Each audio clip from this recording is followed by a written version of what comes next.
Hello, and welcome to Awkward Double Bills, the podcast in which a cinephile and a genre fan try to broaden each other's cinematic horizons one film at a time. Each episode, we'll be discussing two films, one chosen by me, Matt Schaefer, and one chosen by me, Rob Takizawa Lowe. In this episode, we'll be discussing Stanley Kubrick's Paths of Glory from 1957 and Bruno Mattei's Strike Commando from 1987. We'll talk about what the films are trying to do, what we think of them, and try to see them through each other's eyes. These discussions will be filled with spoilers, so please keep that in mind before listening. At the end of the episode, we'll try and figure out how the two movies could possibly work together as an awkward double bill. So as usual, we'll start with a little catch-up, our letterboxed catch-up, talking about our four most recent films that we've watched. Mm-hmm. Why don't you start things off?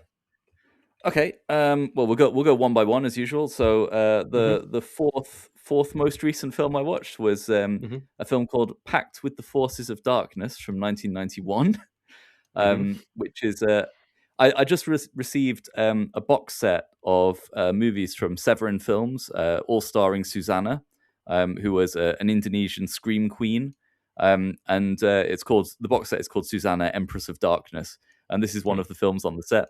And all of her films are basically the same. She's a woman who is wronged and then gets some kind of supernatural revenge. And in this case, she gets her supernatural revenge with a knockoff Freddy Krueger glove. And I thought it was fantastic, really good fun. Lots of really imaginative kills, just not a second of boredom in the entire film. It's brilliant. How about you? What was your fourth on the list? Okay. My fourth was a film called J. Kelly, which I think came out last year. Directed by Noah Baumbach, who's a director I quite like. Not all of his films, but a lot of his films I like, and maybe one of his films is maybe a future film that we'll talk about on this podcast. But so, have you heard about J. Kelly? It's the George Clooney. No. So it's George Clooney as a famous Hollywood movie star. Being sad because he's a famous Hollywood movie star, and it's been tough on his relationships, basically, with his family and his that kind of thing. It's. I mean, I'd heard the criticism about it is who really cares about seeing a really famous successful movie star be sad about their lives while they're being celebrated at film festivals and that kind of thing. And that's I think that is the main issue with the film. But I think it does just about do enough of a good job in the writing to kind of let you relate a little bit to him, to the character. I guess anybody who has a job that has taken them away from their family or could relate to it a little bit. And it's got one thing I'd say for it, it's got a great ending. Like it's a very, very clever ending. Final shot, final line of dialogue that works really well. I don't know if I could recommend it necessarily. It's definitely better Baumbach out there. But I was happy to watch it, I guess. Have you seen JCVD? No, I haven't. The Jean-Claude Van Damme one. Yeah, it sounds kind of similar. Yeah. Like it's Jean-Claude Van Damme playing himself as a washed-up Jean-Claude Van Damme, and he gets involved in a bank robbery. He gets caught up in a bank robbery, and at one point he's sitting on a chair, and it sort of elevates. The chair sort of elevates above the set, so he's like just the camera follows him, looking him in the face up above the set, and then he just gives a soliloquy about how shit it is being Jean-Claude Van Damme. It's great, really good fun. Yeah. Okay. Well, my number 3 from 1978 is Death Sport, which is a Roger Corman produced post-apocalyptic film starring what's his name? Bill from the Kill Bill films, John Carradine. Carradine, yeah, and absolute rubbish, dreadful. Like I've never been so bored watching motorcycles explode. Basically. For listeners who aren't aware, which is all of the listeners, I've got a tiny baby at the moment, and so a lot of the time the only chance I get to watch a film is on my tablet, and if it's free on YouTube essentially. So what I'm watching is a lot of these dreadful films that no one cares enough about to copyright strike. So yeah, not very good. Wouldn't recommend. Don't watch it. Okay. Okay, fair enough. My next film is the Super Mario Galaxy movie, the second animated one, which came out here in Japan a few months ago, I guess, or a couple months ago. So I took Mm, my younger daughter to it, and we went to see the first one. Um, I remember, I think the review in the Guardian, the headline was "Worse than AI," mm, was how they okay. described it. Uh, and I wasn't really sure what they meant. And anyway, all the reviews were bad, so I went into it with very low expectations, which maybe Mm, helped because I enjoyed it a lot. It's um, story. I mean, same as the first one. Story wise, there's almost nothing there. mm, They do just they sort of string events together enough to create a story. But mm, visually, it's I don't know. For me, visually, it's incredible. Every second, there's just a million things going on the screen, and I wonder how they made it in the whatever 2.5 years since the last one. Um, mm. it seems it looks like maybe it's AI. I don't know. But what I liked Well, no, is if it was AI, it would have been better. That's what I yeah, understand from okay. the review. According to the Guardian, yeah. Mario and Luigi go through absolutely zero character development. Uh, Mm,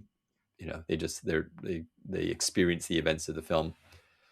But who cares? mm, There's fun action and there's a couple of laughs right at the end. There's a few bits that made me laugh. I, also some inventive. If you're a Nintendo historian, mm. uh, Which I am. which you are, like only going back as far as their video game production. I think that Mm. it goes back to like playing cards in the I think erotic playing cards, in fact. yes, maybe yeah.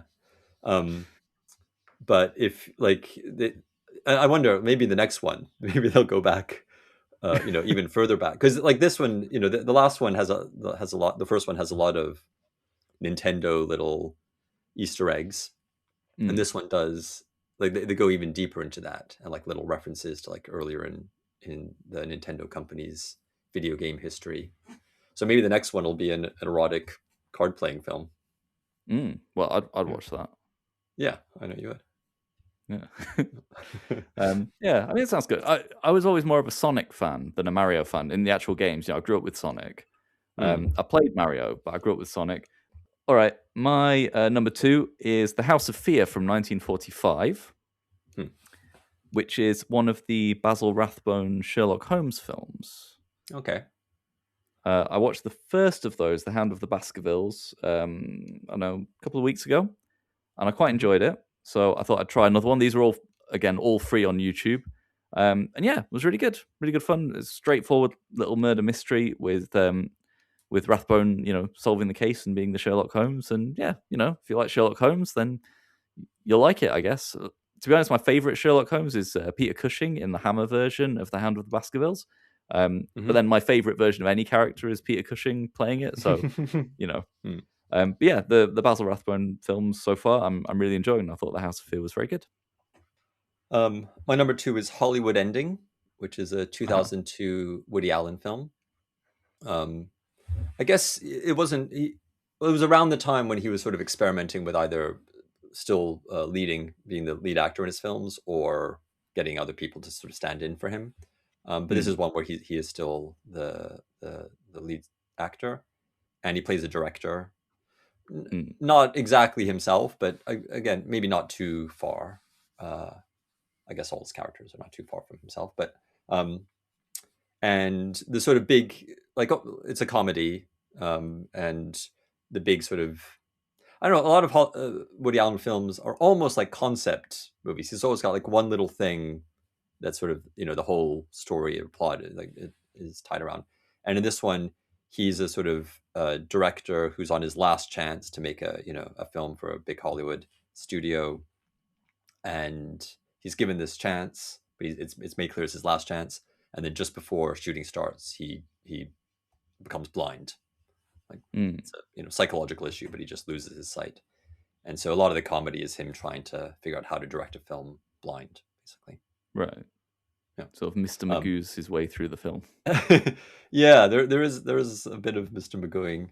But also his producer is his ex-wife, who's married to the head of the studio. Um, and yeah, I don't know. It's early 2000 Woody Allen is not the best Woody Allen, but Mm. very very watchable. A few laughs. Uh, yeah, I don't know. I maybe only for big Woody Allen fans. Mm. But again, I was happy I watched it. All right, Yeah. nice. My number one, my most recent one. This is kind of cheating because actually I paused it to record this podcast, so I'm halfway through. Okay. Hmm. It's a Chinese ghost story from 1987, Mm. which is a Chinese film. I guess have you heard of this? I've seen it. I remember. Okay. I don't know if they still do it anymore. Like certainly back in the 90s, before the internet, basically, before you could watch stuff at Christmas time in the UK, especially BBC Two and Channel Four. Obviously BBC One and ITV, they'd have like the big films, and everybody get excited. Like, what film are they going to show on Christmas Mm. Day, Christmas Eve? It was, it's a relatively new Hollywood blockbuster. But BBC Two and Channel Four would like do these programs of films, and I think it was BBC Two. I'm not sure, but they did a whole series like just over the Christmas New Year's holiday period of, I guess, like Asian. I don't know if it was just all Asian horror films, but like kind of older ones, and the Christmas Mm. Ghost Story, and that was one, and that was one of the most memorable, and that was one I watched with the whole family, and yeah, it's a great film. Oh, nice. Yeah, I'm really enjoying it so far. It's reminding me that there's a little bit of Terry Gilliam in there, Mm. in the kind of sort of Mm. fantastical construction, the monsters and things. There's also a Yeah. little bit of V, if you've seen V, not Uh V huh. for Vendetta, VIY. TV. The Oh no, they meant V, the no, TV show. no. This is it's a late 60s Russian film based on a folk tale. It's excellent. I think that I've got that on my list for possible future episodes. But yeah, very imaginative. I'm really enjoying it. I'm not sure about the Mm. subtitles. They don't seem to have any great urgency about them. It's a little bit strange. It feels kind of mistranslated or too literally translated, perhaps. Mm. Yeah, I'm really enjoying it just as spectacle at the moment. I'm Yeah. enjoying the movement of the Yeah. camera and the design of the sets and the creatures and all that kind of thing. It's Mm. terrific. I'm looking Yeah. forward to Yeah. finishing it when we've done recording this. Yeah. I think in my memory, I might be wrong, but in my memory, the version I watched was dubbed. Mm, But yeah, I'm not sure. yeah, But again, I yeah. mean, probably not a great translation. I'm watching the Cantonese language version on Tubi. Hmm. So yeah, Nice. there probably is. I assume there is a dubbed version. If there's one that's labeled as the Cantonese language version, then there must be a Yeah. dubbed version.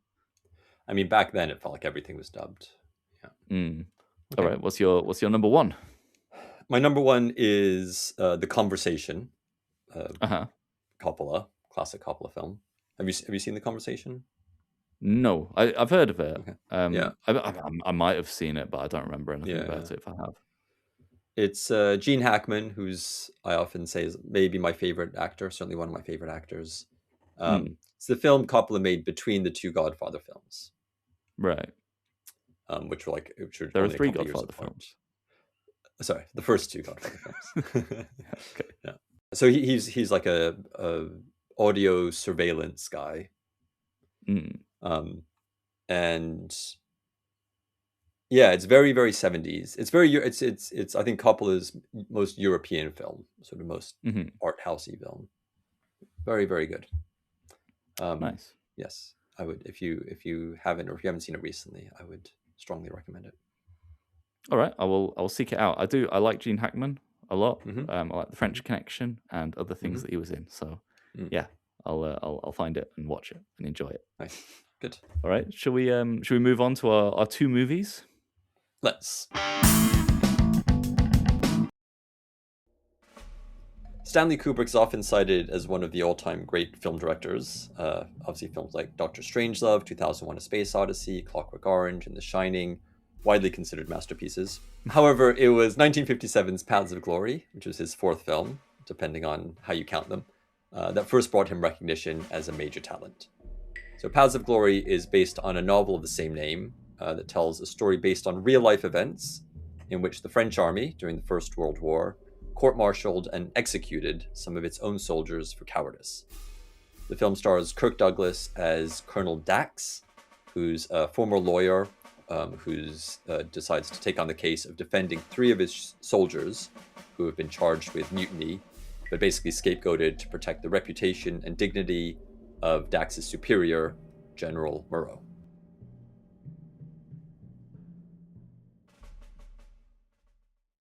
I guess we'll start with your first initial reactions to the film. Yeah, I loved it. I thought it was great. This is Okay, very much my very much my kind of film. I thought it was very very tight, very tightly plotted. It kind of went where I was sort of expecting it to go. It reminded me a little bit of it reminded me a little bit of 12 Angry Men in a way, in that it was kind of limited in the number of characters. And you kind of have an idea of where you're going to end up, but it's sort of the journey of getting there that's interesting. And then there are things that are revealed along the way which sort of cast everything in a new light. You know, the motivations of the characters and so on kind of get reframed by what happens later on in the film. So yeah, I thought I thought it was interesting to watch. It didn't bore me at any points. And yeah, I think that the message, sort of anti-war message, and obviously we're all against authority, right? The authority of bad people being in charge. I really liked it. Great. Yeah, I like it too, which is why I chose it. Yeah, it's long been one of my favorite films, but I think when I was younger, maybe I appreciated. When I was younger, I appreciated more like the direction of it. And it's not, certainly compared to Kubrick's later films, where, obviously filmmaking technique in general had changed a lot, and he had, the options open to him in terms of how to film the story changed a lot. But I think even just within, like as you said, a limited number of characters, a limited number of settings, what he's able to do visually, I think is pretty incredible. But definitely watching it this time and knowing the whole story already, as you said, like watching how it plays out and how it's sort of planting things that get paid off later. I guess it was the writing that impressed me a lot more this time. Yeah. I was wondering what you thought of the way that the characters were portrayed. So obviously we have General Moreau, who is like, he's sort of introduced as a well-regarded military guy, right? Yeah.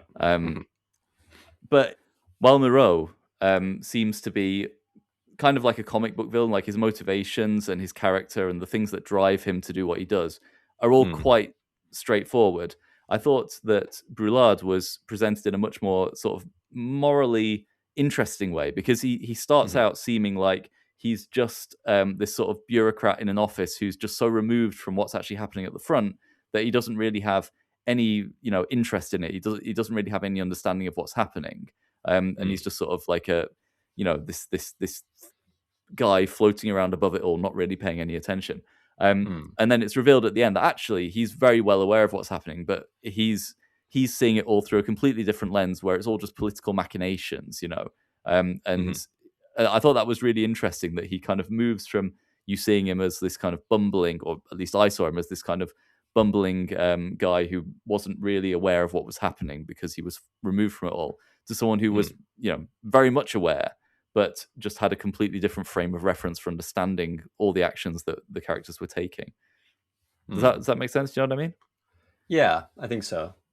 I did think it was interesting. Like, he has the big scar on his face. Yeah. And which would, like, in a war film, that would suggest somebody who's, seen battle and gone through it and experienced it. But he seems very, very dismissive of the soldiers, the troops. The scene where he's walking around kind of pretending to be a man of the people, Yeah. talking to all of them, but just asking them all the same question, Mm. and then that meeting that one guy who's shell shocked and having absolutely no sympathy for him. Yeah. If the scar was meant to be from battle, or if it was like, um, in the kind of 1940s, 1930s, in certain European countries, like men at universities and stuff would scar themselves intentionally, or they would give themselves Hmm. scars and pretend that they'd had duels and things to make themselves look grander and more Uh-huh. brave and more Yeah. impressive. I was wondering if that was the kind of thing that scar was meant to represent, that he was Right. pretending to be Right. something that he wasn't. Yeah. Could be, certainly. Yeah, because I mean the feeling you get from him as that type of character is that maybe he came from a good background. He came from aristocracy, so he just kind of landed his position without much merit. Um, but I mean, I think it could work either way. I think it could work as maybe maybe he was a good soldier, and maybe he did at one point had more morals. But just once he reached a certain position, once he became a general, um, he sort of he lost, you know, he distanced himself from the lower ranks. Mm. Or perhaps, he's such a good soldier that he can't, sympathize with people who are having a harder time of it than he did. Yeah, maybe, but I don't think so. I don't know. Yeah. All right. So this is kind of classified as like a war movie, kind of, right? Do you see it as a war movie? Somebody said all war movies are like pro-war movies, Mm, but for me, like this definitely reads as an anti-war movie, as you said earlier. sure. Um, and so obviously it takes place during war.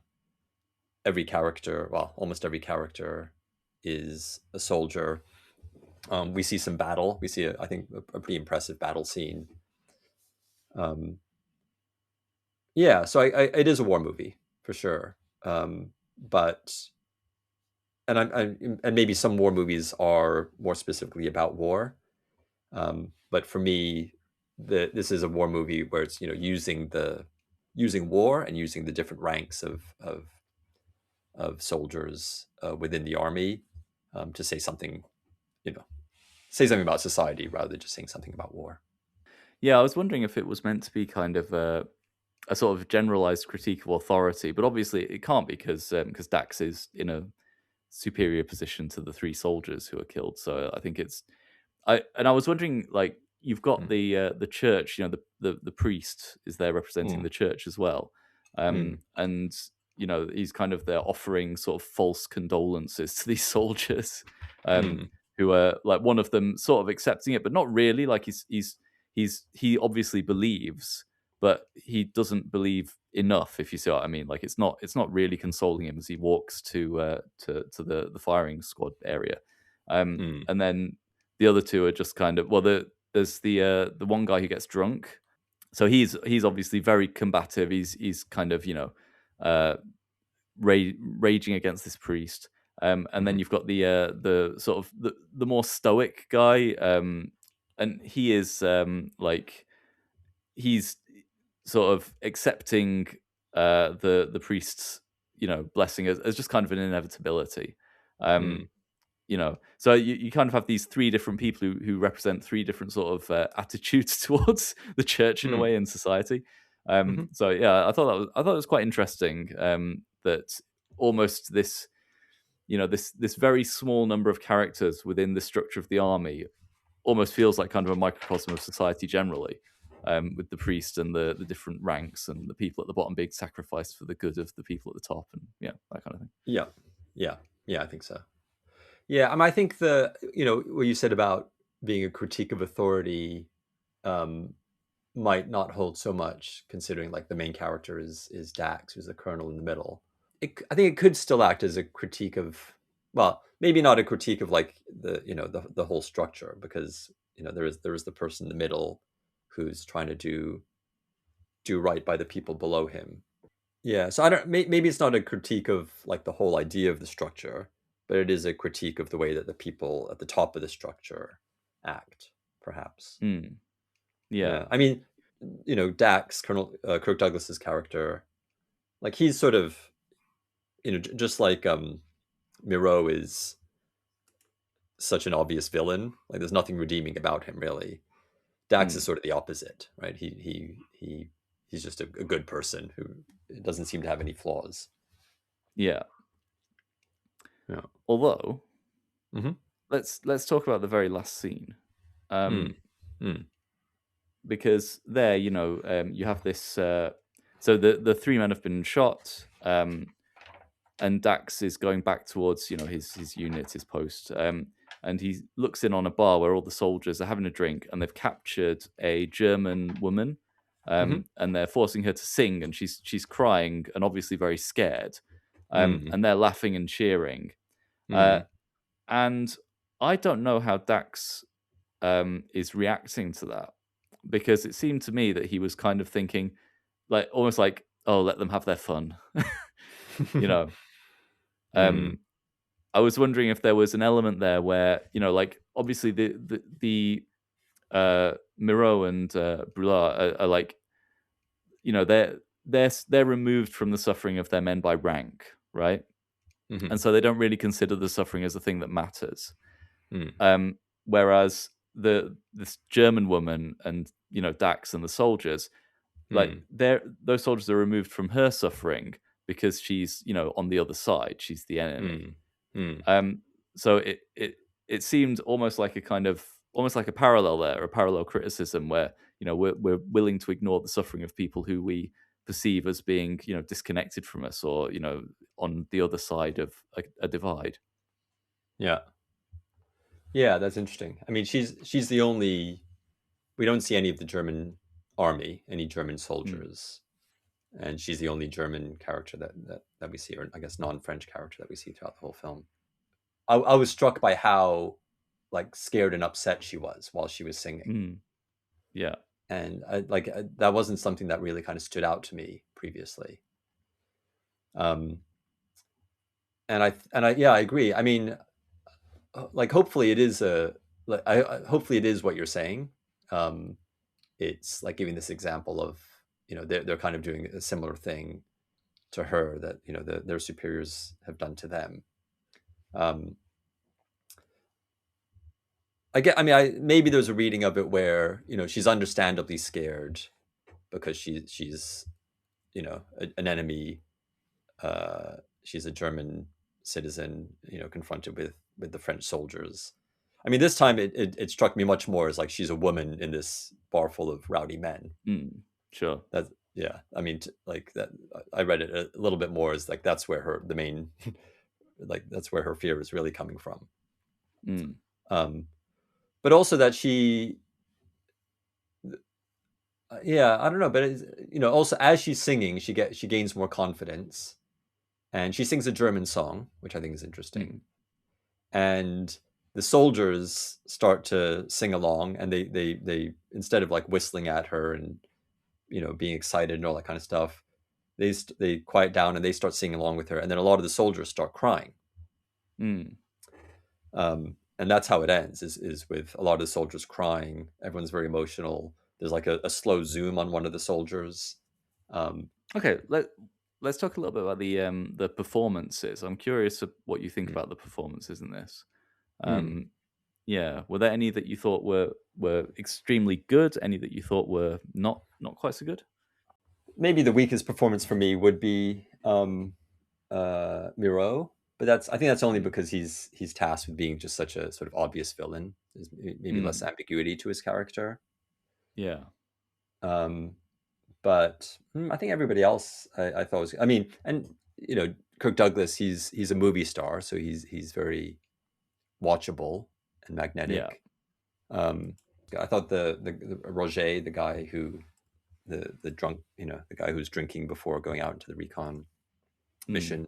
Kubrick became famous later on for, uh, sometimes 100 takes of one shot. mm, yeah, Um, and apparently, this is the first film where he sort of indulged himself to that extent. He demanded a lot of takes.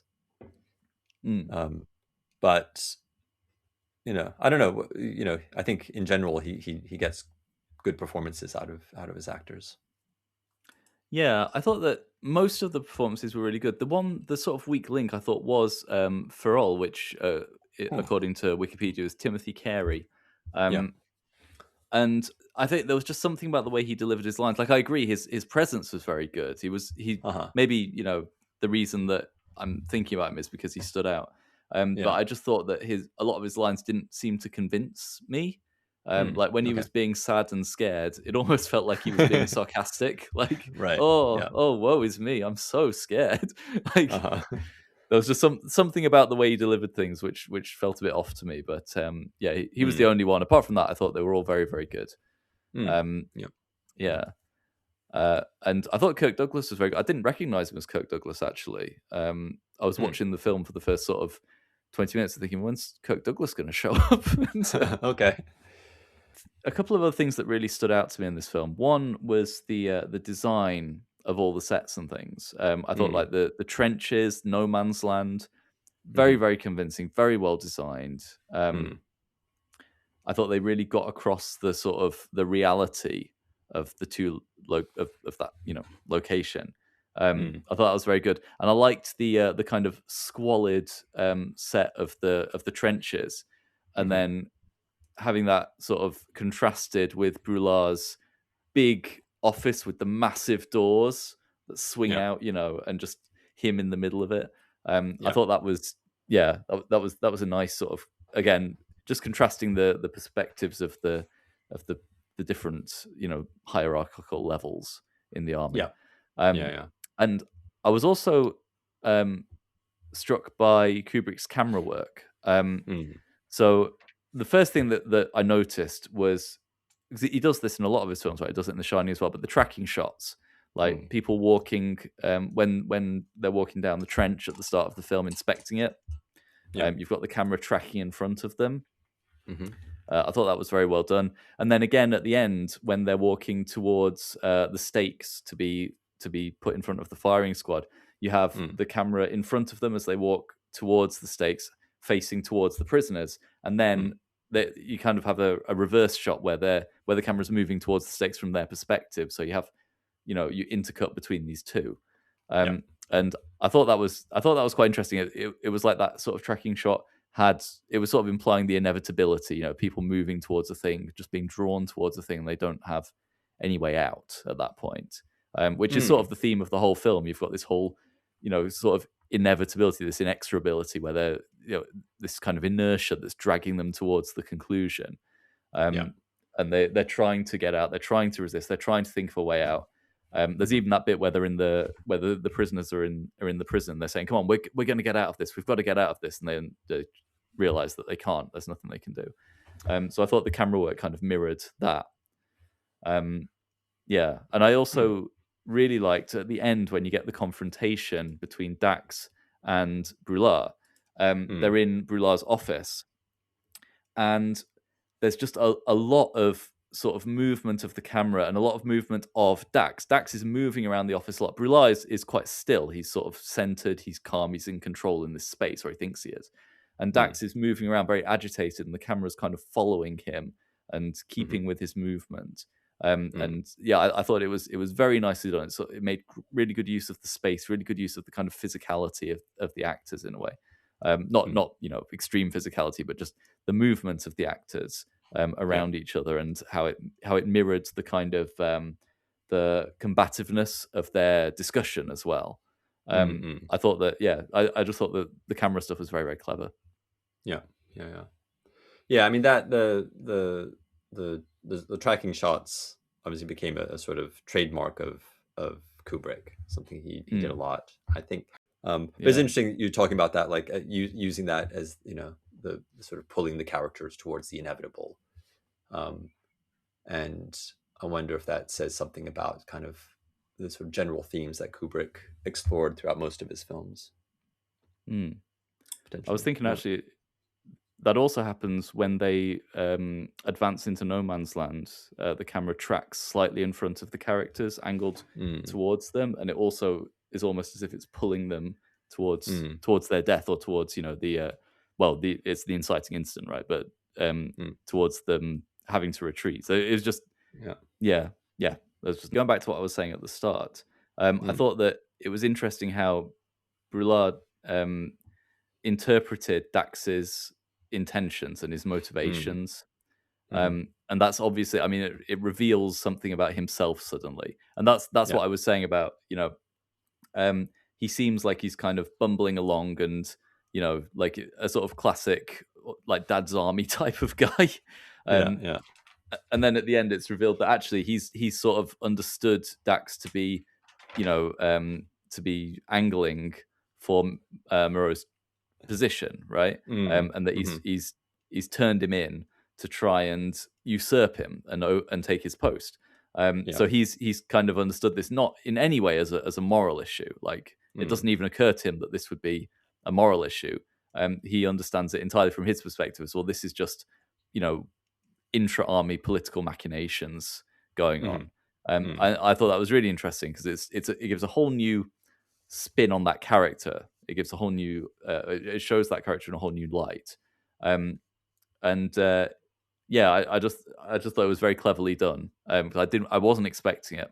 Yeah, I think they do a lot, and also with Miro and I think all the generals as well. Just the way they're obviously it's a very carefully written script, but every word they say, there's little bits of manipulation, Mm, and even like them sometimes just talking aloud, talking themselves into ideas or positions, kind of justifying mm. things to themselves. But I also wanted to ask, did you at any point think that the three soldiers would be rescued from the firing squad? Um, Like, because they almost set up the, last minute reprieve, like a bit of information is going to come in that's going to mm. save them. Yeah, I don't think I did. Mm. Um, I don't think I did. I thought it was possible. I think they kept it relatively ambiguous. Hmm. But I think I was kind of expecting them to be dead by Yeah. the end of it. I was expecting them to become victims of the firing squad, Hmm. because I think it was well, I think it was kind of implied a little bit, that they were like they had all of these different ideas for how they were going to, get out of it, and then they Hmm. didn't. And it Hmm. reminded me a little bit of the end of Blackadder Goes Forth, where Yeah. they they kind of say, what's his name, the Tony Robinson character says, Baldric. I've got a Baldric, yeah, he's like, I've got a cunning plan, and they Yeah. go, well, it's too late, isn't it? And then they Yeah. go over the top. It Yeah. felt a bit like that to me. Hmm. Yeah, that they weren't going to get out of this. Yeah. And because, to be honest, the message of the film wouldn't work if they had. No, yeah, definitely.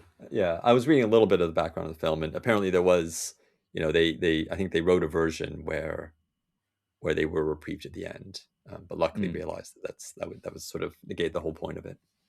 yeah, yeah, yeah. I think it would Yeah. have done. Mm. Um, yeah, I think the ending works really well. Mm. And the only person who comes out on top really is Brulard. Mm. Yeah. He wins at the end. He's the main. Yeah. Yeah, I thought it was very good. I thought it was really interesting. I like Mm. this kind of film, and I thought that obviously Kubrick's very very good at making films. Mhm. He's known for it. Mhm. I've seen a lot of Kubrick's films before. I have to say, I think I enjoyed this more than most Kubrick films I've seen. Mm. Um, like I've seen 2001 and I like it, but I enjoyed this Yeah. more. I've seen The Shining and I'm a massive horror fan, and I like The Shining, but I like this more. Yes. Yeah. I think I mean, partly to be a little, different, but I often say this is my favorite Kubrick film. But I think, Mm, I think like you said, it's very well shot, but the form and the way it's shot, I think with most Kubrick films kind of becomes much bigger than the story or anything else. mm. Whereas in this case, I think there's a really good balance, and if anything, the priority is put on the story and the characters and whatever themes you interpret as coming out of them.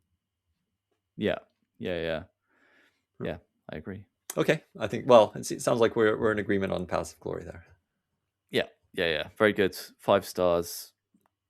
Hmm. Excellent. Major, this Ransom, is he really that good? There's no one who can touch him in your whole damned army. In 1987, notoriously incompetent Italian schlockmeister Bruno Mattei released Strike Commando, a film scripted by his longtime collaborator Claudio Fragasso. Betrayed by his commanding officer, Sergeant Michael Ransom journeys through hostile territory with a group of villagers in tow, contending with Soviets and the Viet Cong, and intent on exacting justice against Colonel Radek.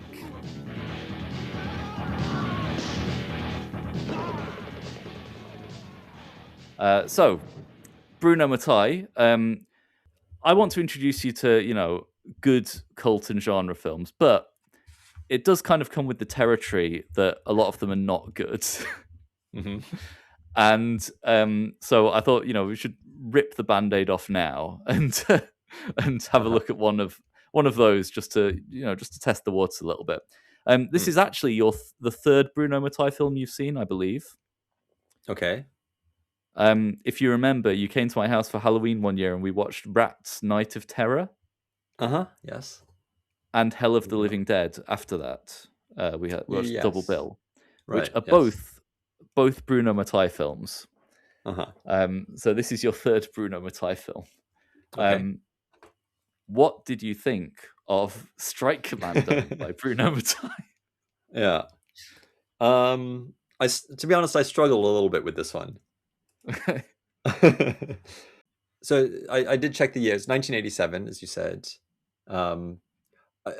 Full disclosure, I don't think I've ever watched a Rambo movie from beginning to end. Okay. Yeah. I don't think I've ever seen the first Rambo film. I think I've seen bits of the others. But obviously I could tell that Strike Commando, I mean, the other thing I was interested in was that I went to check after I finished watching it was the lead actor, Reb Brown. Yeah. Like if he had ever acted before or ever acted afterwards. And I mean, maybe he was like a wrestler or a bodybuilder or something. I read in his like bio or something like, like he was in this film for which he received good, reviews for his acting. Like, yeah. He was Captain America twice. Captain America, yeah, which I think I had, or I tried to watch at least when I was a kid, because there was no other, there was very little, Marvel stuff to watch. Yeah, I thought he was very bad, but I mean, the only justification I could give him was that he was told to do a Sylvester Stallone. Like a lot of his shouting and screaming, I think he was almost like doing the thing with his mouth, like Stallone. Yeah. It sounded like it looked like he was told to, basically you're going to be Sylvester Stallone in this. To be honest, I think that Bruno Mattei's way of directing actors was to point the camera at them and say, "Act, say something, do it." Yeah, yeah, say the line. Not like a human. No, not like a human. Just like whatever. Right, and then saying like, we'll fix, we'll do the ADR. We're going to record all the, re-record it all later and dub it on, which almost made it worse, I think. Maybe they weren't recording sound at the time, but okay. Well, things I found interesting about it. To me, it seemed like there were some intentional nods at Vietnam films. Like, obviously, it was. I mean, again, I haven't really seen Rambo, but it felt like there was a lot of Rambo in it. There's the headband that he's always wearing. His best move is to jump out of water to shoot people, which I think might be a Rambo move. But there were a few moments, like there was a bit that made me think of the Deer Hunter. When he wakes up in the village and he's, I don't know, hanging upside down, or he's in like a little hut above the water. That reminded me of, there's a scene in the Deer Hunter where I think some of them are like sort of held captive in a similar kind of thing. The French guy early on. Yeah. Is he French? He lived in the village? I think he felt to me like French, he was meant to be like a bit of a Dennis Hopper, from Apocalypse Now. It felt like Bruno Mattei had seen other Vietnam films. Oh yeah, well, I mean, this is an example of namsploitation. It's an entire subgenre. Okay. There's hundreds of these. Well, I don't know hundreds, but there are loads and loads of namsploitation films. A bit like spaghetti westerns, and they're all filmed in the Philippines. And some of them are pretty good, like Tornado is pretty good, and some of them are absolutely dreadful, like Strike Commando. And you're right. that Bruno Mattei was definitely referencing other films, although I would say what he was doing was watching other films and then just copying bits of them and putting them in his film. Strike Commando 2, which was after this one, it has multiple scenes which are lifted shot for shot almost from Raiders of the Lost Ark. Okay. Yeah, like Mattei, notorious plagiarist, and right. Yeah. He's got a movie called Terminator 2, which was released before Terminator 2, and it's a remake of Aliens. So like he's, you know, yeah, he actually remade Aliens like 3 different times with like zombies and monsters, and yeah. Anyway, yeah. So yeah, I think it's very kind to say references. He was just tracing over other films. It seemed like, you know, a lot of the stuff that basically that seemed bad in terms of even just like the battle scenes, like it very much like leaning into the kind of things that 80s action films were, you know, but like, even like, you know, mainstream ones were often ridiculed for doing. So I mean, like Ransom, that's his name, right? Has a, like, he always seems to have just like a bundle of grenades on his person at any given time. Yeah, multiple bundles of grenades. And does that sort of A-team thing where throws a grenade and it lands, you know, in the middle of the shot, and then all the characters anywhere in the shot, you know, jump and are killed by the grenade. I think early on the guy calls him, they say Ransom's a war machine, and he's, you know, they build him up as this the greatest soldier ever. Yeah, he's not that great a soldier, really. You know, people obviously, you know, lets his guard down often, not aware of what's happening around him, only isn't shot or spotted because of the story he decided that he wasn't going to be.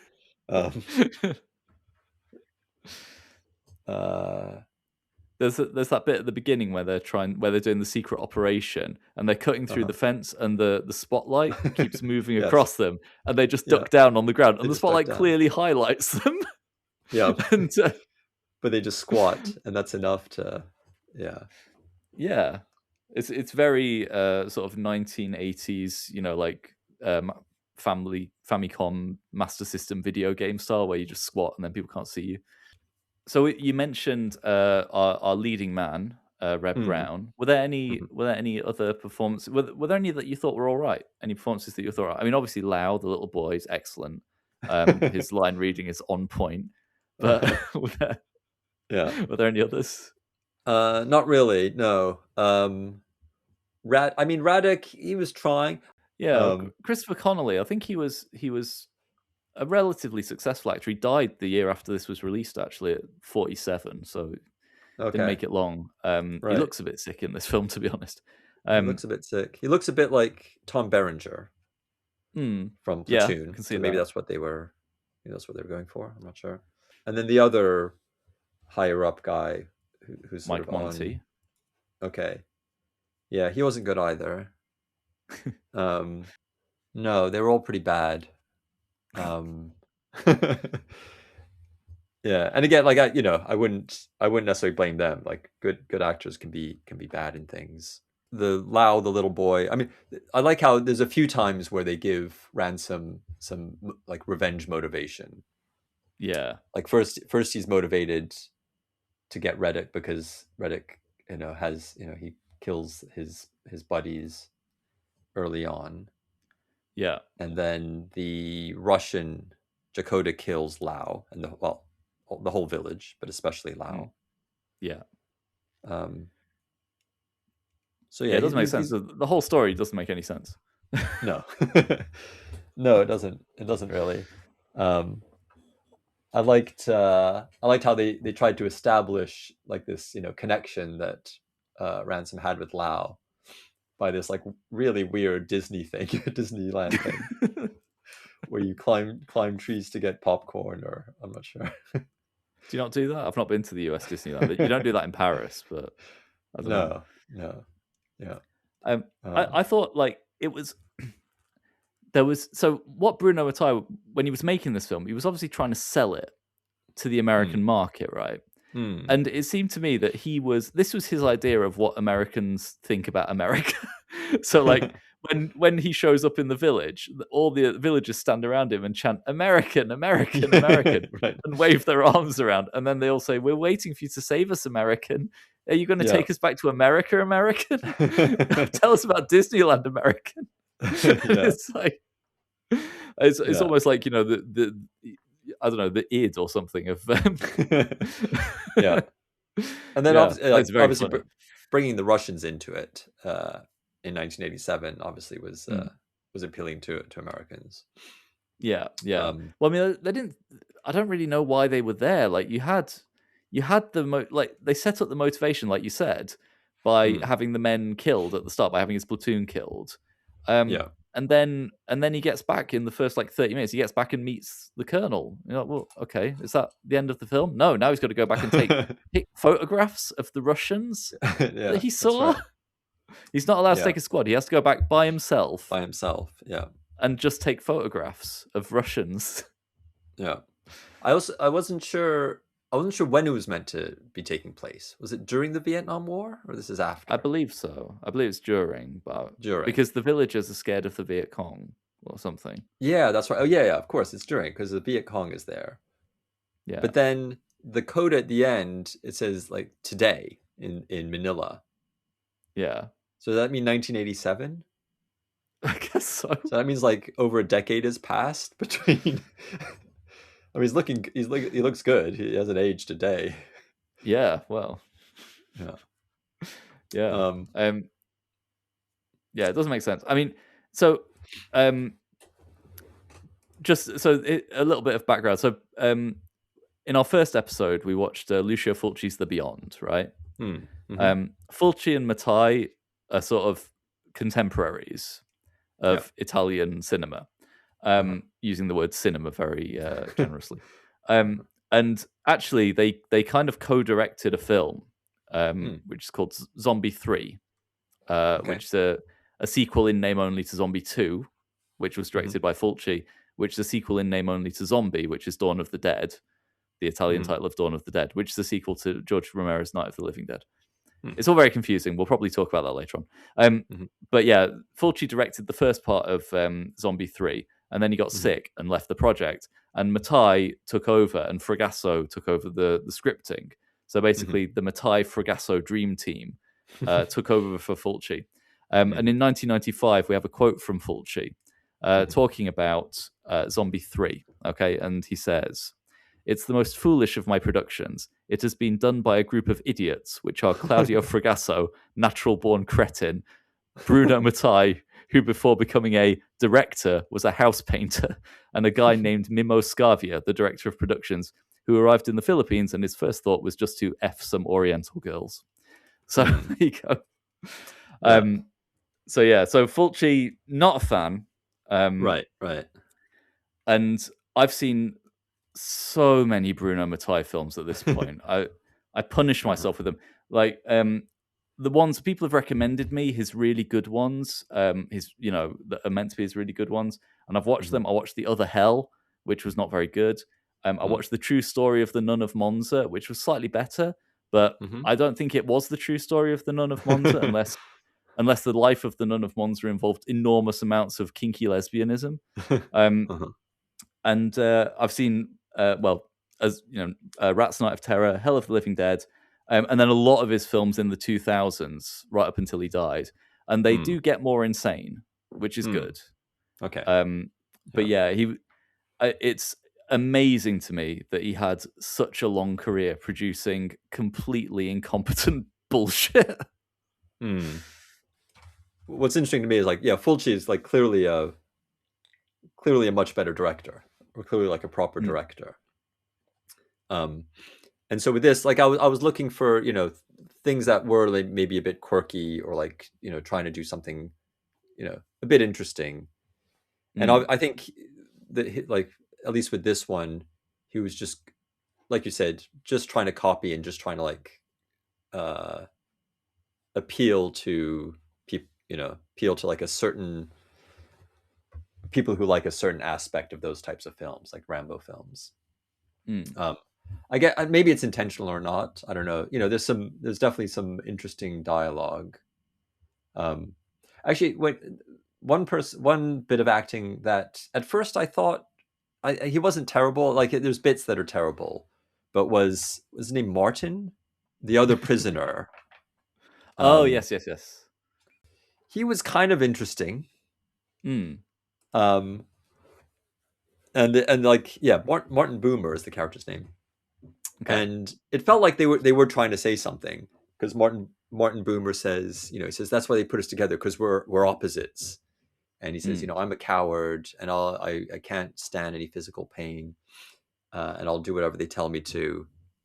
And then we got the torture montage, which I'd never seen a torture montage before.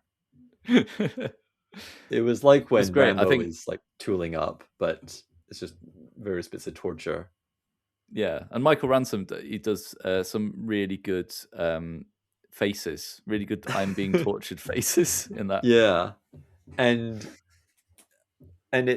it's possible that it lasted for 3 weeks, because I'd never seen him before. The way he was marking days on the wall, like my understanding is you do it in fives, right? You do 1, 2, 3, 4, and then cross it through to do 5. He was doing 1, 2, 3, 4, 5, 6, and then crossing it through for the number 7. And the only thing I could think of is that's his way of counting the weeks rather than the days. Yeah, that makes sense. So maybe it makes sense. But anyway, he was being tortured for 3 solid weeks. And then off screen, Martin Boomer decides he's going to not be a wimp anymore. And just before he dies, he says to Ransom, he says, I'm now like you, aren't I? To which Ransom replies, "You're great, Martin." I like the bit at the end where he goes to confront General Radek, and he goes into the office of, I guess, his secretary, who's also one of his bodyguards. And he puts a grenade on the desk, and she says, "What's that?" Like, you'd know, right? And he says, "It's a bomb." I thought, well, it's not, is it? It's a grenade. Yeah. Well, the grenades in this film, they sometimes act like bombs, and they sometimes act like, and I like how they smoke for like a few minutes before they go off. They should have like a countdown clock on them, and then you could stop them at 3 seconds. Yeah. We have to talk about the end, the final bit of dialogue. Yeah. Which I'm still trying to understand. Yeah, he says any similarity between the Prince of the Living Dead, and then he pauses, especially dead, is purely accidental. Yeah, very accidental, like 1 in a million maybe. And he's kind of chuckling to himself the whole time. Yeah, what's confusing you? It's clear as day. Yeah, I just realized. I guess it's a meta commentary on the fact that they're ripping off Rambo. Is that what they're doing? They're kind of winking at the audience, saying like, we know we've just copied this other character. Maybe. I mean, possibly. Yeah. I've no idea what they're trying to say with that. It reminded me of a movie I watched a couple of weeks ago, which is like a Bela Lugosi movie called The Ape Man, which is where Bela Lugosi is a mad scientist who transforms himself into an ape, and you'd think that's bad enough, but to manage the symptoms and turn himself back into a human, he has to kidnap people and drain their spinal fluid and inject it into himself or something. And at the end of the film, there's a guy just standing behind the actors, and he says something, and the characters say, "Oh, who are you?" And he goes, "Oh, I'm the writer. It was a crazy idea, this story, wasn't it? Ha ha ha." And then drives away. What? I've no idea. No idea what they're trying to do with that. My favorite line is not by any of the characters. It's when there's like some army men in the army place. And they're doing, I guess, drills of some kind. And you can hear the commanding officer in the background say, "Come on, boys, knees up, and stop swinging your butts. You're soldiers, not hookers." Yeah, I didn't catch that. I thought it was great. It was really good. Yeah. And then there's, I guess it's, I mean, it's maybe the most successful attempt at humor, or the closest to humor, where he says, "How do you say goodbye in Russian?" Auf Wiedersehen. Yeah. That's almost funny, I guess. If it's meant to Yeah. be. Yeah. It's a good gag, isn't it? Yeah. Well, the script was written by Claudio Fragasso. Mhm. Have you heard of the documentary Worst Movie Ever about the movie Troll 2? Yes. Yeah. Yes. Troll 2 was written and directed by Claudio Fragasso. Okay. Yeah.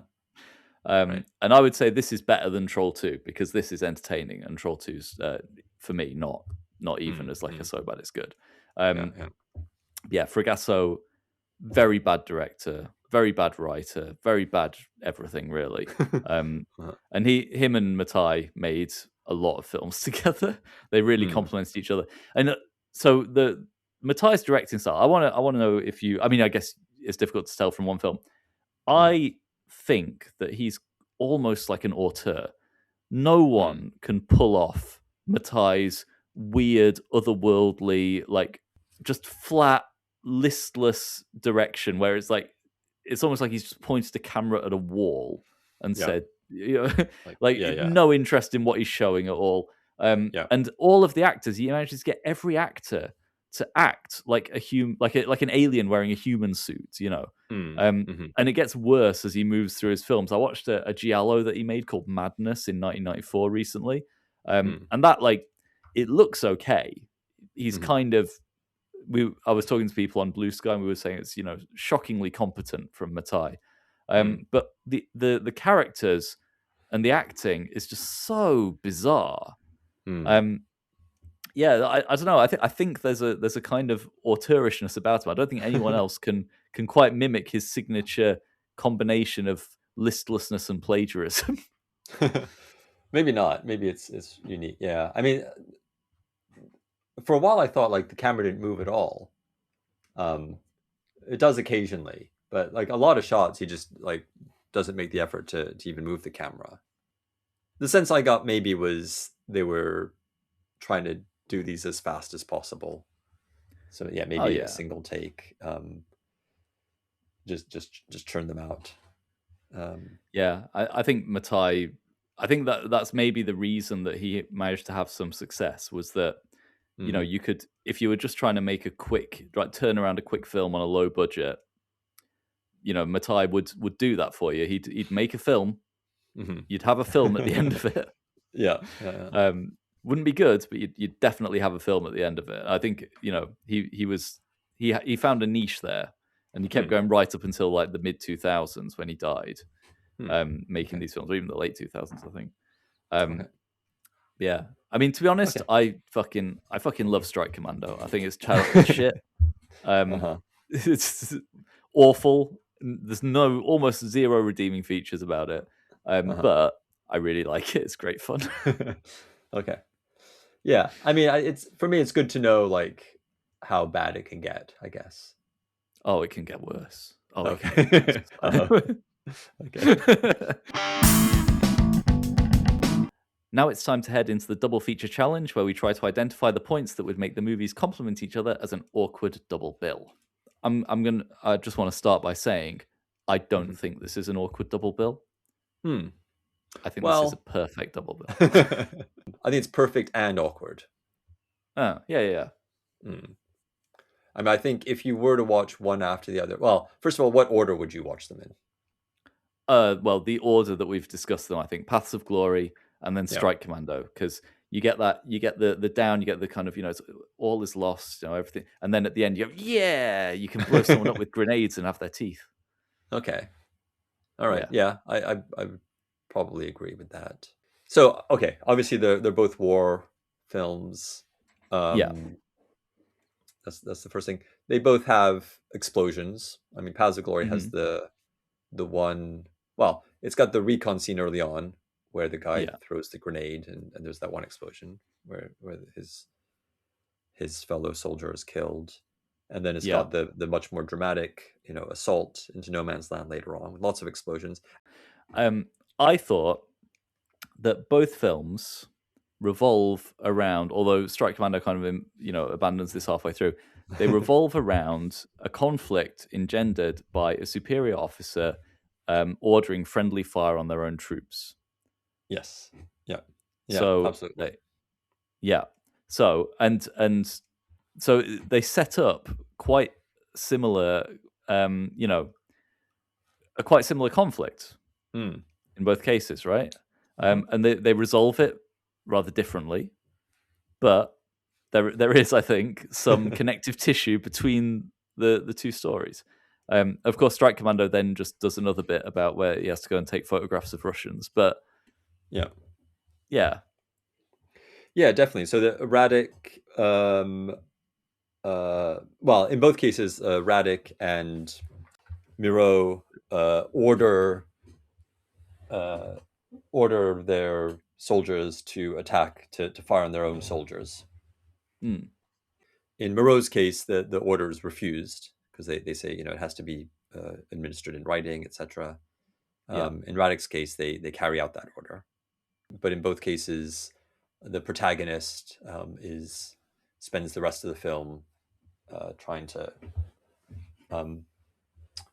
well, I guess ransom is basically revenge for that, and then, but it's interesting. Like even though those things happen, the Radek and Miro, they still keep their positions in power, in authority. yeah.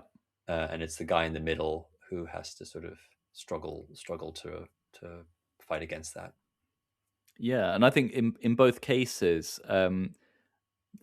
their feeling of revenge, their wish for revenge, is kind of tempered by the circumstances of rank and things like that. Like, so Dax obviously can't just kill Moreau. You can't have a fist fight with him, although obviously he wants to. So he's limited in what he can do. And I think the same in Strike Commando. When Ransom comes back at about the 45-minute mark to confront Radek, his superior, Mike Monty, played by Mike Monty, tells him, you just have to play along. And he does. And then that sets up the second half of the film where he has to go and be a photographer. Right. Yeah, that's right. Yeah, I mean, there's definitely I think in one film it's a lot more explored and overt as a theme. Yeah. But this idea of the superiors just sort of playing with the lives of men below them and just not having any, clearly not caring about them or I mean, I guess Radek's orders, Radek's motivation, we don't really know, do we? I mean, he never like says specifically like he's doing this all to win the war, as far as I recall. I think he said like his first act of blowing up the depot, supply depot. He just says our orders are to do it at any cost or something like that. Yeah, actually, I think something about like the have to the mission comes first or something. Does he say something like that? Yeah. And in a way, that's maybe more admirable than Moreau, who's doing it for personal ambition. Yeah, so Radek is a more sympathetic character than Moreau. And both Dax and Ransom are like put forth as the best of what they do, as very competent soldiers. Yeah, that's true. Although there seems to be more evidence of that with Dax. Slightly more evidence, perhaps. Yeah, Ransom, we're just told he survives. He never gets spotted or shot. So yeah, whatever he's doing, it's working. Like filmmaking wise, I mean, obviously they're very different. One is the work of a consummate professional, and Kubrick does his best as well.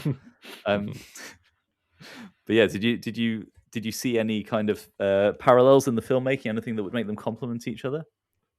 There early on, there's maybe a couple shots where he does Mattei plays a little bit with the framing and the blocking. Like he'll have like somebody I was, to be honest, I was a little optimistic with the very opening of the scene, like just a cold open straight into like the close-ups of the men cutting the fence wire.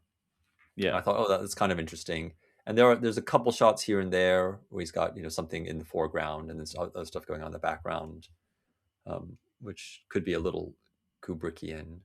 And he does. Maybe the only thing I noticed was I think other than that beginning, like I think he saved like some extreme, like some close-ups for a little bit later on in the film. And I think Kubrick does something similar. There's not many close-ups, but when he does use them, it's for strong effect. Yeah. But the short answer is no. There's very little that connects them in terms of skills as visual directors. Yeah, but both pretty good screenplays. I think we can agree. Yeah. Well, memorable lines, I suppose.